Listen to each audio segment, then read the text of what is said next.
But I want to get started with Rex Ryan, and we'll start that off.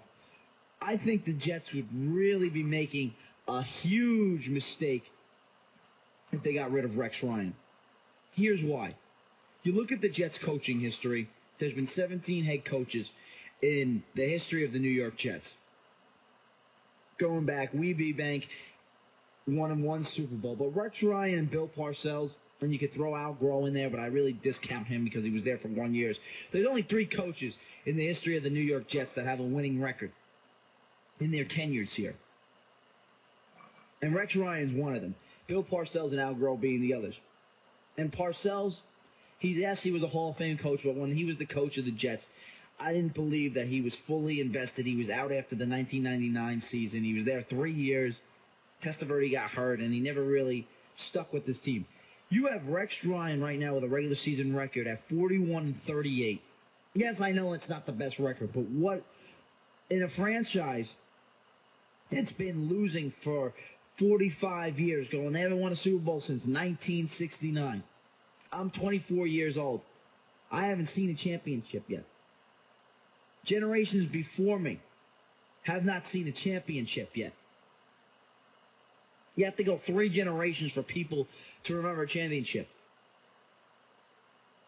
My dad was 9 years old when they won. 10 years old. That's a little kid. He doesn't even remember probably. So you're going back 40, 50 years for people that last saw Joe Namath raise the Lombardi Trophy. And you look at the other head coaches that have come through this organization, there have been a lot of bad coaches with losing records. And you're going to possibly, right now you have a guy that's in place that's actually coached in the most playoff games in the history of the New York Jets, with a playoff record, who's won 4 playoff games, which is actually the most in Jets history. He has 4 playoff wins, the most in Jets history. So he's won the most playoff games in the franchise's history. Then you look at his record in the playoffs. He's 45-40.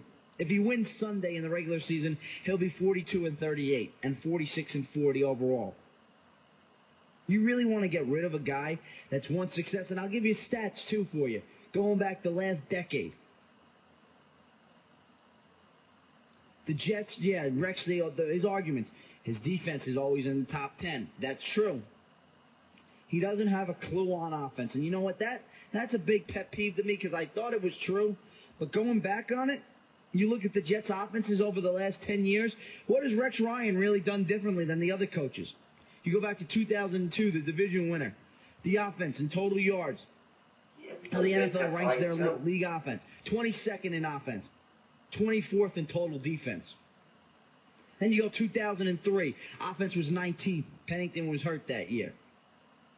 04. Okay, Harm had the 12th and 7th ranked defense. That was probably that was a good team. Doug Bryan missed those field goals in Pittsburgh. They probably could have been a Super Bowl contender there if they don't make those field goals. I don't think they would have beat the Patriots in Foxborough that year. But yeah, they were pretty good that year. 2005, 31st under Herman Edwards. And 12th, yes, injuries helped them. Defense was okay. 2006, Eric Mangini's first year, a playoff team. Offense ranked 25th. Defense 20th. 2007, the offense ranked 26th. Defense 18th.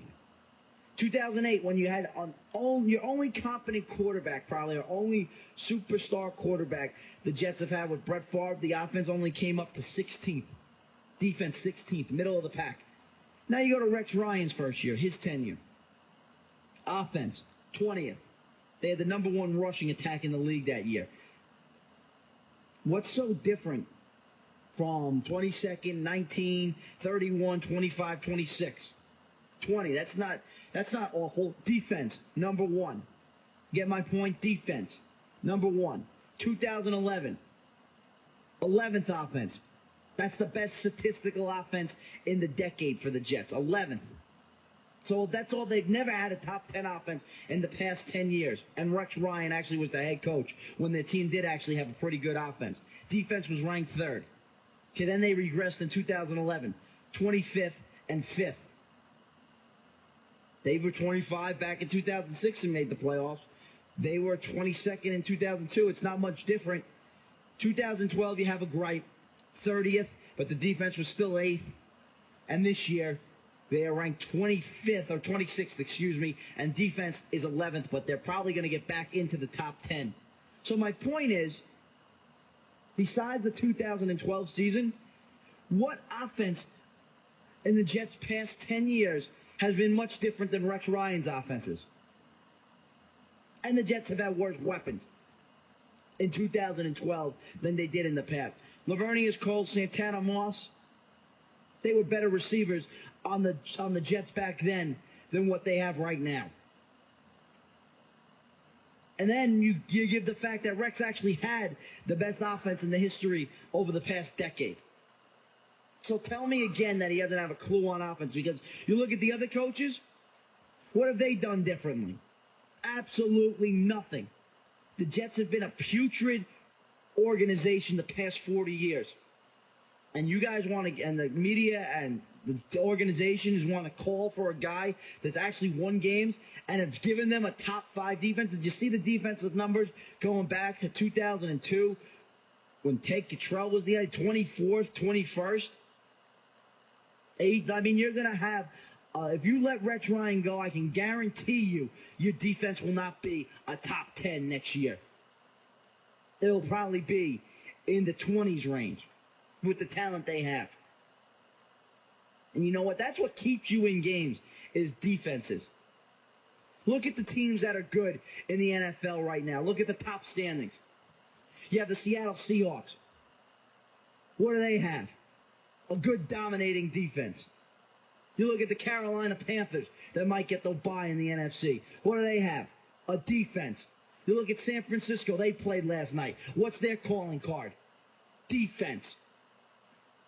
So, yeah, you could sit here and say, yeah, offense puts up points. Look at the Chicago Bears. How are they faring at 8-7? Giving up 54 in the last week. You look at the top teams in the NFL. Most of them have one of the top defenses in the league. Don't try to tell me that Rex Ryan doesn't know how to coach defense and that the best teams in football don't have a good defense. You look at the top teams in the league, they have a pretty good defense. New Orleans has a pretty good defense this year, 10-5. The Arizona Cardinals are 10-5. They have what? Defense. Look at Cincinnati up there at 10-5. What's their calling card? Defense. You can make a case. Kansas City, besides the couple of games, they played good defensively this year. Denver, they have a pass rush. They're lucky they have Peyton Manning. But their passing game is not good. But that's maybe the only team. You need a superstar quarterback. Baltimore, when they won the Super Bowl last year, what did they have that led them? Defense. So, my point is, yes, you need offense to score points in this league. But you don't need a superstar offense to win a championship. And more likely than not, the Super Bowl winners are not offensive juggernauts. That's why Peyton Manning's only won one in his career. Because what wins in the playoffs? When the officials stop throwing the flags for pass interference, when they get down to the nitty-gritty, when it's playoff football, crunch time football, and they let you play and get a little physical, what wins what's the slogan that they say wins championships? Defense. So the Jets have a coach in here that's come in here and put a team with a top 10 defense on the field for the past 5 years, and you want to get rid of him because you say he doesn't have a clue on offense? I just gave you the stats that the other coach had a clue. So who are you going to replace him with? If you're going to replace him, because there are arguments that you can make a fair point that Rex should be going. But you better replace him with a coach that knows what he's doing and is pretty competent and has an established track record. Because if you tell me and try to sell me on a bill of goods that you're going to get the Seattle offensive coordinator, I'm going to go nuts. Because, well, how was his game plan last week against Arizona? How did that team look? And what's their defense? What's their team predicated on? Defense. Yeah, they have a good offense this year, but you look back at Seattle in the past. They aren't that great. They've had a good year this year. They had a good year last year. They won 10 games, 11 games last year. Only 222 points allowed. Carolina, 221 points allowed. The only first-place team I don't know how they are at 8-7, are the Chicago Bears, allowing 445 points. That's ridiculous. So my point that I'm trying to sell here is, number one, Rex Ryan is actually over 500 in Jets history. So what makes you think if they fire him, the next Jets, I know it might be a little negative thinking, but what makes you think the next head coach is really going to be that much better than Rex Ryan? Like, come on. Look at the history. I'm just going back 10 years. He's going to have the same bad players. They're still not without a franchise quarterback. And you know what? You don't really need a franchise quarterback to win with a dominating defense. If Rex can just add a couple of pieces, get that defense back, because he traded his best player. Let's be known the fact that Revis isn't here anymore. Last year, Revis wasn't there. They still finished 8th. With one of the worst offenses in the league, they were still number 8 in the league. Putting on the field all those turnovers. You look at those defensive ranks with Sanchez the past 2 years. 50 turnovers. And they're still in the top 5 in 2011, and they're in the top 10 in 2012. And you think the next head coach is going to be able to develop Geno Smith or these skill receivers? And you think that head coach is going to be able to coach that defense and make it a top 10? I guarantee you he won't. Maybe the offense will go up a little bit, but what will go up to? 20? 21?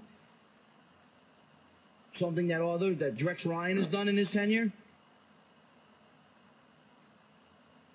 So, my take it on it, if you let Rex Ryan give him one more, give an extension to him, let him develop with his players, you have some stability, and also the fact that Woody Johnson likes him, he brings energy to the Jet fan base, a lot of fans like him. He sells tickets regardless of what people say, whether you like him or not. He's got that brash, bold attitude, a good leader. You saw him how those guys came out to play, getting down 10-0. He's a fiery coach.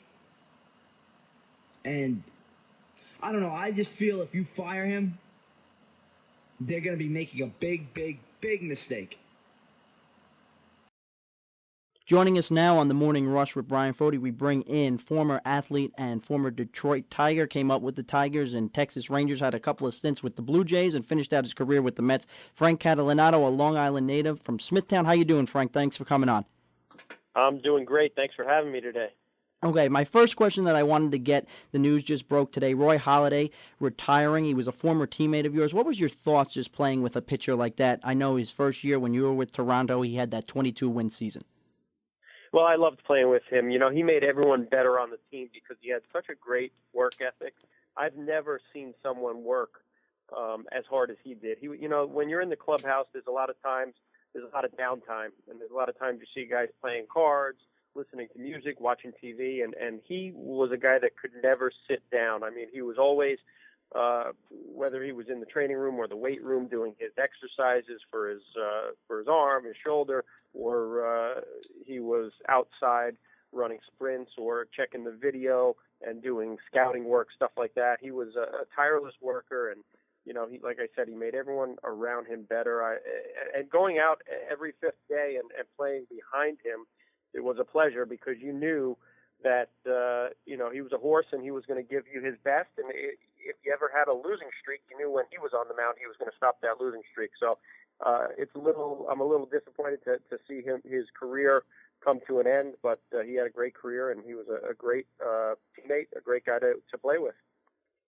Okay, moving forward, now the MLB winter meetings are starting this week. Last week, obviously, I'm sure you heard the news, the Yankees decided to let Robinson Cano sign that $240 million contract, 10-year deal with the Mariners. What are your thoughts on him moving over to Seattle?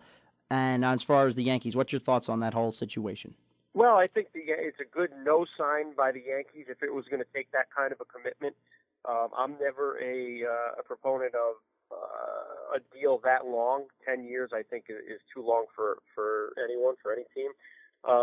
So, I mean, if it was going to take 10 years and $240 million or somewhere close to that for him to stay in New York, I think that the money could have been spent elsewhere like it has been. And, you know, I think Robinson Cano is a great player. I think he's going to play well for them for at least the first 4, 5, 6 years of that contract in Seattle. And the Mariners are getting better, but I still don't see them as being a contender in that division, the AL West. But I think it's good for Robinson Cano. I think it's also good for the Yankees. As far as the Yankees move, they brought in Jacoby Ellsbury. Do you think they overpaid with $152 million? Yeah, I do. I mean, we all know Jacoby's a real good player. He is injury prone. I thought they gave him a little couple years too many, and of course too much money. I just don't see him being healthy throughout that whole contract. Obviously, he's a guy that relies a lot on his legs as he gets older. I know that his legs will wear down. It'll be tougher for him to stay healthy and tougher for him to steal all those bases. So yeah, it's great that the Yankees got a good player in Ellsbury, but I do think they had to overpay for him. And with Carlos Beltran, they added him on Friday night. Do you think his production in the lineup will be enough to replace that of a Robinson Cano? I know they lost a lot of power average. Do you think Beltran comes in here and is a productive bat in that lineup? Well, I don't think he's going to replace all of Robinson Cano's power or all of his numbers. I think with the between McCann, Ellsbury, and Beltran, I think the three of them will definitely do that. I think you're not going to receive it from one of those players, but I think with all of them they can chip in and help out. Beltran, obviously he's getting older. He's up there. I think he's about 37, and they're getting him at the end of his career. Who knows if he's going to put up that, the kind of numbers he's been putting up the last few years. But I think he will be a good guy in the clubhouse. He's obviously a veteran presence. He has played well lately, so maybe he can give him another year or two of good play. But you've got to assume towards the end of that contract he's going to fade a little bit. We're talking with Frank Catalano, former Texas Ranger, came up with the Tigers and played for the Blue Jays and had a brief stint with the Mets. And with the winter meetings, do you feel like the Yankees are going to make any trades? I know Brett Gardner has been in trade talks with rumors. What's your thoughts on that? Well, I think that would be the right move. I mean, obviously they've got a lot of outfielders right now. I think Gardy is he's the guy, the chip that they have that they could trade and hopefully and possibly get a pitcher. I think the Yankees do need to get a starting pitcher, maybe someone that can eat up some innings. So I think that they're going to do that. If they could find the right match, I think they will trade him. Even though they have signed a bunch of players, I still do think Boston is the team to beat in that division. And they may need a starter and maybe a reliever, the Yankees, in order for them to really be able to contend with them. But I would look for them to make a trade and get a pitcher. Switching over to the Mets side of things, do you like the Curtis Granderson move for them? I think it's a good move. I think it's good. Granderson likes New York. He likes, I think he's proven that New York is not going to rattle him. Some players can't play in New York. They can't deal with the media. He's great with the media, and he seems like he's a very good teammate. He's obviously a good player. He's coming off an injury. I think it's a good signing. It shows that the Mets are serious and that they do want to win. Obviously, with the Matt Harvey injury, that was a big setback for them. But I do think they're headed in the right direction, and I think the Mets in the next 2-3 years, they're going to be a team that will contend. We're talking with Frank Catalano, former Detroit Tiger and Texas Ranger. Now, you played with the Mets at the end of your career. The perception around there in the newspapers now is the owners, they don't seem like they are willing to spend the money. When you were there, did you see any of that, or do you think these owners now are willing to take that step to put a winning product on the field, increasing their payroll? Well, when I was there, it was some shaky times, financially with what went on. But I do think now that they do have the money to spend. They will spend the money on the right players. They've got to strike when they feel like the iron is hot, and they probably don't feel like this year or even next year they're going to be playoff contenders. So maybe they're just kind of waiting a little bit. Obviously, they did sign Granderson, but maybe they'll hold out until next year when there may be a better free agent class coming out. But yeah, I think they're for real, and I think they will start spending money now. What possible trades I've seen in the rumor mill that they want to get rid of either Ike Davis or Lucas Duda, possibly trade a Daniel Murphy? Do you see maybe moving one of those guys for either a shortstop, a pitcher as a viable option for them? I do. I think Ike Davis should get traded, not only for the Mets' sake, but also for Ike's sake. I think this kid is a kid with power potential. I mean, we've seen him hit a lot of home runs, and I know him personally. He's got a good head on his shoulders, and I think he can help another team out. I think New York might be a little bit of a tough spot for him because when he does struggle, it seems like he just goes into these funks for a while. And, you know, in New York, it's tough. When you struggle, the media, the fans, they're going to get on you. And I don't think he's got thick enough skin to play here for his whole career. I think a move for him would work. But also for the Mets, I think he's a piece that people realize that could help a team out. And I think he's the guy that the Mets should try to trade, get somebody, whether it's a pitcher, maybe, like you said, maybe a shortstop. You'd obviously have to package someone else, maybe one of their pitching prospects, to get a good player back. But I think Ike Davis makes the most sense to trade. Now, on a grand scheme of things in the whole Major League Baseball, what's one under-the-radar move that you've liked so far in this MLB offseason? I don't know if I can call it under the radar, but I think Joe Nathan going to the Tigers, I think that's big. You know, the Tigers really needed an established closer, and they got one in Nathan. I mean, he's a veteran pitcher. He's been pitching well, even though he's aging. And you know, I still think the Tigers are a team that should possibly be in it for the American League. I mean, I know they traded Prince Fielder, but I think it's a good move. Right? You know, they get Kinsler at second base. Cabrera gets to move over to first. They get one of their top rookies, top prospects, to come up and play third base. And then with that Joe Nathan signing, I think it was a great signing because, like I said, it was a piece that they needed that they didn't have last year, and I think it'll help them out quite a bit. We're talking with Frank Catalinato. One final question before I let you go. The free agent market this year has been saturated, a lot of high price. I'm sure bet you wish when you played you could probably get in this market, become a free agent again. But what's your thoughts on that with all these high price? Chris Young hit $200 last year. The Mets gave him at $7.5 million. What are your thoughts on the big spending of all these teams getting the money and throwing it at free agents? Brian, it's crazy. And yeah, there's every time I see someone sign, even if it's a utility guy for $4 or $5 million a year, I'm thinking to myself, wow, this is unbelievable. The guy hit 190 or 200 last year, and he's getting a big deal.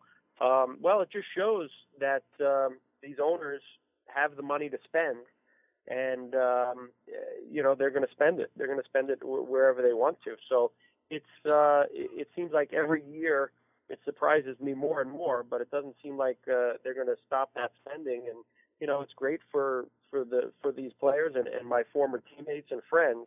But you know, some people think that it's getting a little bit out of hand. But you know, I think, hey, if these guys can get that money, you know, good for them. Frank, it was great for you to give me a few minutes. I really appreciate it. Thanks for coming on, and we'd love to get you back on the show in the future. Great talking to you. Take care. All right, have a good one. That was Frank Catalinato, former Detroit Tiger, Toronto Blue Jay, Texas Ranger, and finished up his career with the New York Mets. 824-2677 right now.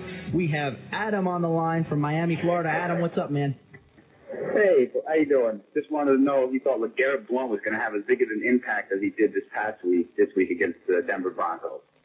Well, great question, Adam. Thanks for the call. And let me tell you about LeGarrette Blount. I really feel like he has been a big impact for the New England Patriots.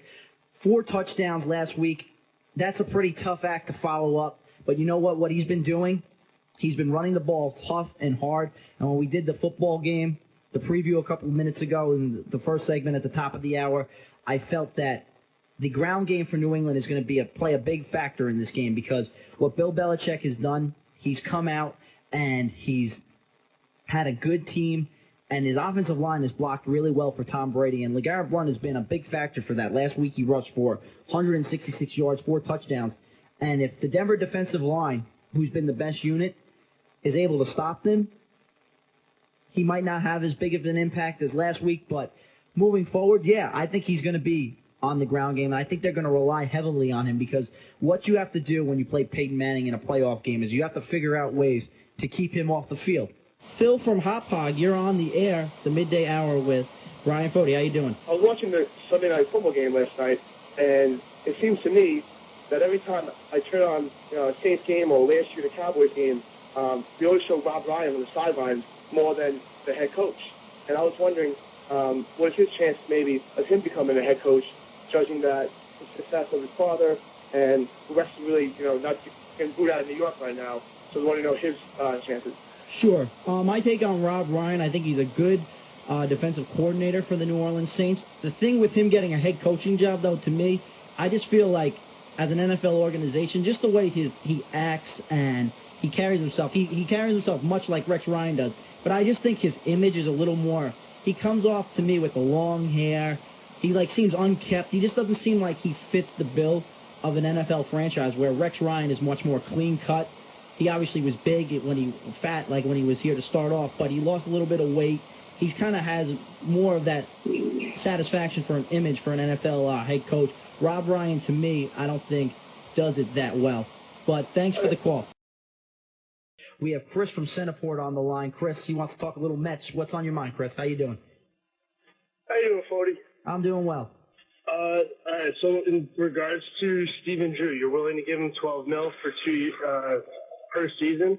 Yes, I think that's what his contract's going to demand. And if I'm the Mets, I think that's kind of a low risk, maybe high reward type deal. I know it's a commitment, but you have him on your books for this year, and then he improves your ball club by this year. And then next year, when you go out and you really want to make an impact, 2015, I think the shortstop position is going to be a place where the team is going to look to upgrade. And that's just one less position where you go into next year looking to upgrade. That's one less guy and one less spot you have to fill. So that's my take why I think maybe they should give him. And it's not really a long-term commitment. And again, we want to take your calls, 1-877-8-CHAMPS, 824-2677. And right now we have Jack on the cell phone. You're on the Morning Rush with Bryan Foti. Jack, how you doing? Thanks for having me, Brian. Doing a heck of a job. Thank you. So I just heard you talking about Gino. I figured I'd weigh my 2 cents on that. He is struggling. You can tell in his press conferences, and I hope he's sincere when he says it, that he's working hard and he wants to get better and he understands his mistakes. And, sure, he made some bonehead plays this year, backing out of the end zone, throwing some balls that just you don't know who they're going to. But, he makes some throws that are NFL quarterback throws. And he does have those signs of hope that, he could be a good NFL quarterback. He was thrown into a tough situation this year. No rookie can really come in and really, lead a team, especially with no weapons around him. He has no one around him. And that's a factor, too. I agree with you there. I think the Jets' weapons right now are putrid. You look at who they have. Santonio Holmes, I was just talking about him before. His performance has really declined. He's been battled by injuries. Curley's a nice little player. Stephen Hill has been a bust. And then you look at his tight ends. Cumberland has been in and out of the lineup. Kellen Winslow's been a nice player, but really hasn't stepped up this year. So Gino really doesn't have a lot of guys to throw to. And, of course, yes, the rookie situation, I think he was thrust into that lineup. It would have been nice to see what they would have had with Sanchez this year, but I think Jet fans didn't want to see him back in the lineup after all the turnovers. And it's just hard right now for him to get better. And I think with an off season, that's why moving forward, I think the Jets should probably bring in a veteran quarterback to compete with him next year. And you see what the kid does next year. I agree. That was another issue. Not only is he surrounded by a bunch of young guys, but you don't have a veteran on that offense that can really grab a guy by the face mask and tell him to get his act together. And Gino doesn't have a quarter. You just can't. Mark Sanchez is just not the guy that is really going to, help Geno Smith excel. And you don't have anyone on that offense that's really been there before. Yeah, no, I agree with you. The Jets' offense has been really bad this year. They've been ranked dead last in some of the statistical categories. They haven't thrown the ball well. And you're right, Geno Smith, they don't They don't have a lot. He doesn't have a mentor really to look like. David Garrard has come in. What has he really done? He's sat on the bench and done nothing really. And you look at Sanchez, he was injured. He was competing for a job, so he said that he was helping him. But you're right. He hasn't really done much. He's been battled with injuries, had the shoulder surgery, still in that room, but still not so much. So I think you're right. I think they do need to bring in a veteran to back him up. But I think more for next year, I think it might be more of a competition too. Maybe they can bring in a guy like McCown, or maybe if the Bears, I think they're going to keep Cutler, but maybe the Jets could go that direction. And we have a caller on the line. I believe it's Scott from Central Islip. How you doing, Scott? Brian, how are you? I'm doing good. I tell you what, I'm listening to you, and you said it perfectly. Only the Knicks can invent ways to lose basketball games. I'll tell you. I mean, talking about the last play, they, besides the fact that Bino Ujic plays Swiss cheese defense and allows a layup, did you see his reaction afterwards? Yeah, he looked right at the bench. No, he turns around like, where's the help defense? Like, oh, yeah, there was no help defense. Coming off the bench to help you? Because there's no one else on the floor that's going to freaking play defense and come play help on the weak side or something. He's crazy.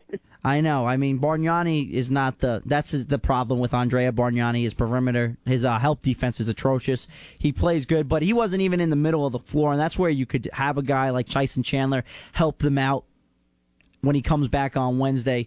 But my whole take on the game was they needed that game. They finally get something from their backcourt, and they still find a way to lose it. I thought Tim Hardaway Jr. should have been on the floor, put your most athletic guy, and then you call timeout, and 6 seconds is an eternity in the NBA. You know that. You can get a foul call. Carmelo gets a good look. Instead, they come down the floor and they take a wild shot. To me, it was just poorly executed.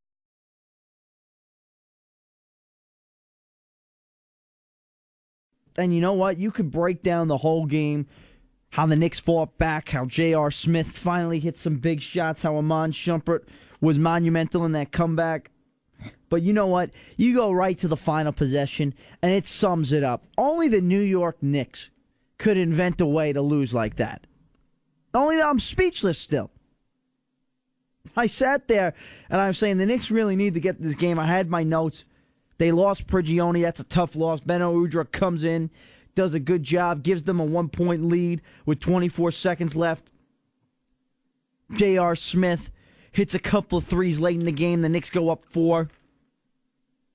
And Washington gets back. They let Bradley Beal, who I thought was supposed to be injured, but I guess he only plays against the Knicks, kills the Knicks.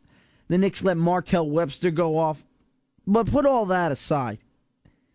The end of the game is where it comes down to. Beal drives by Beno Udrih. It shows the Knicks really miss Chandler, who they could have used last night. Could have had them for the help defense. Gets the layup. 6.3 seconds left. And Mike Woodson decides not to call timeout. Are you kidding me? So he lets Carmelo dribble up the floor with all the confusion. Mike Breen said it best, confusion. And chuck up a half-court shot. Do you know how long 6.3 seconds is in the NBA? It's not like they're going the length of the floor. Why would you not cut the floor in half after you just let up a bad basket? Especially, they say they don't want the defense to adjust. Well, you have your third-string point guard in there with Beno Udrih, who's hurt, where you have Prigioni and Felton hurt. You don't think you want to run a play and give a little instruction? And also, I'll criticize his coaching. He has Beno Udrih on the floor. I know he hit the free throw, but come on now. Tim Hardaway Jr. should be in that game. You put your most athletic defensive guys on the floor. I'm sorry, I don't care. You don't need a slow third-string point guard in the game for defense. You can make an offense for defense, a substitution. Mike D'Antoni did that all the time with Jared Jeffries. Yeah, defensive guys that came in for special defensive plays. They called a timeout. And the switching kills the Knicks. That killed them. Again, they switched on the final possession. But in all that, how do you not call a timeout? It just doesn't make sense to me. I mean, you've got to be kidding me. You really do. It's like it's only the Knicks could lose a game like this.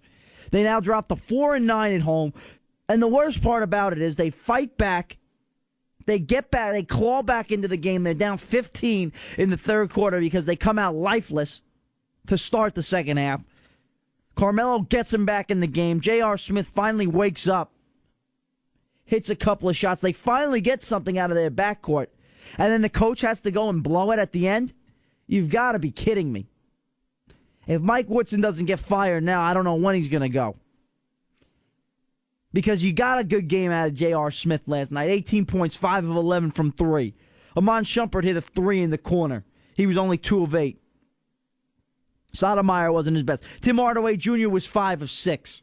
And you still lost to the Wizards. To the Washington Wizards. A year ago, this team was winning 54 games. Now they can barely beat an average basketball team. They can't even beat them. I mean, everyone knows. You're sitting there. Okay, he scores the basket with a layup. You call timeout. That's an eternity in the NBA. A lot can happen. You inbound the ball. You could get a good shot off. You could get it. Even if your guy misses, you could get a rebound. Go back up, tip it up for 2 or 3 times. You can get fouled. You can go to the basket. You can do a lot of things with 6.3 seconds left. It really is unbelievable how these coaches sometimes fathom what they decide to do. I mean, okay, yeah, you could say, all right, I don't want to call because I don't want the Wizards to set up. Give me a break.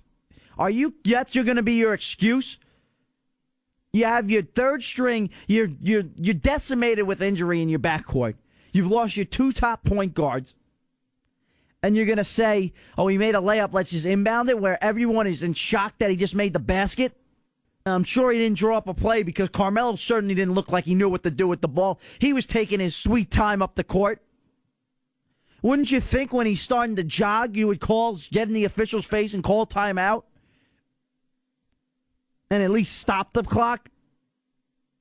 Because it clearly looked like your team didn't know what to do after he made the basket. And that's 100% on the coach. And I like Mike Woodson, but that was wrong. That was the wrong move. And that's a game the Knicks needed to win. They had the game up 4 with 1 minute and 30 seconds left, and they come back and blow the lead.